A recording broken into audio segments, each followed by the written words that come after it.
Pour la 10e année, le Particulier Magazine dévoile le palmarès 2024 des meilleures assurances vie. Le placement préféré des Français reste une valeur sûre. Alors ne manquez pas notre classement des meilleures assurances vie pour choisir le contrat qui vous convient le mieux. En kiosque pour seulement 5,30 € et en ligne sur boutique.leparticulier.lefigaro.fr. L'éditorial du Figaro. La rupture à l'envers par Gaëtan de Capelle. Il ne fallait pas attendre de miracle du budget 2025. Aux manettes depuis 5 semaines et confronté au désastre des comptes publics, Michel Barnier a fait du colmatage pour reprendre le mot de Valérie Pécresse. Mais de ce projet de loi de finances enfanté dans la douleur et loin de sa version définitive une fois remouliné au Parlement, on retiendra avant tout que la France renoue avec la maladie de l'impôt. Et dans les grandes largeurs, là où le gouvernement assure combler un trou de 40 milliards aux 2/3 par des économies et à 1/3 par de la fiscalité, le Haut Conseil aux finances publiques, refaisant les comptes, constate l'inverse.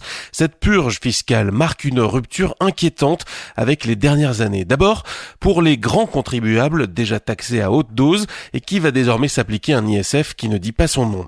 Que la droite ressuscite cet impôt honni et contre-productif, fût-ce temporairement, ne manque pas de piquant. Le choc est aussi rude pour les entreprises qui vont subir une surimposition sur les bénéfices, des taxes sectorielles, automobiles, aéronautiques et maritimes, et la suppression massive d'exonérations fiscales. Ces décisions mettent un coup d'arrêt à la politique dite de l'offre qui a permis de restaurer leur compétitivité, de créer de l'activité, de l'emploi et des recettes fiscales. Les économies promises de leur côté ne sautent pas aux yeux. Pour un ménage, cela consiste à se serrer la ceinture. Dans le charabia budgétaire, il s'agit de dépenser plus, mais moins que prévu. Remboursement de soins, indexation des retraites, niche fiscale. Sans surprise, les services de Bercy ont ressorti leur rabot afin de récupérer les milliards nécessaires pour faire l'appoint.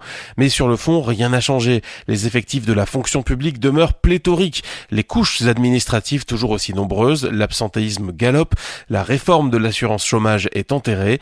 L'an prochain, Michel Barnier ou son successeur se retrouvera face à la même équation et demandera la main sur le cœur des efforts exceptionnels et temporaires aux mêmes contribuables.